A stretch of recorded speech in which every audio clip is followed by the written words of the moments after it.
ఆ ఆత్మలకు నీవే చోటిస్తున్నావు. పనికి మాలిన మాటలు మాట్లాడి శాపవచనాలు పలికి శాపాన్ని కలిగించు ఆత్మలను నీవు ఆవాహనం చేస్తున్నావు.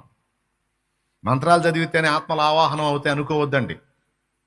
చాలామంది ఆ మంత్రోచ్చారణ బీజాక్షరాలు పలికితే ఏమండి వాడు మాంత్రికుడు ఆవాహయామి ఆవాహం అంటే ఓ అని దయ్యం వస్తుందని చాలా మంది అనుకుంటారు. అది సినిమాల్లో. రియల్గా ఎట్ట వస్తాయో తెలుసా? వాటికి ఆవాహన మంత్రం ఏంటో తెలుసా? రియల్గా దయ్యాలకి సావన్నా రావట్లా, ఏదో ఒకటి చేసుకొని సస్తేనన్నా పోయిద్ది. ఇది బీజాక్షరాల కంటే పవర్ఫుల్ ఆహ్వానం వాటికి. అకాయ నిజంగా దిగుతాయి.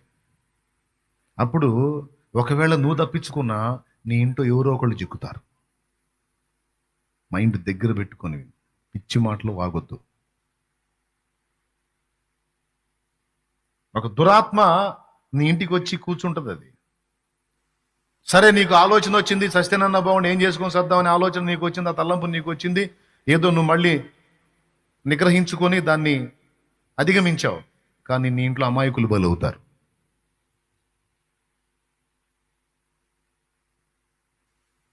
ఏమైనా అర్థమైంది నేను చెప్పింది? నీ ఇంట్లో అమాయకులు బలవుతారు. కాబట్టి మీ నోటి వెంట మరణాపేక్షను ఎప్పుడు రానియొద్దు. ఆ పదమే పలకొద్దు.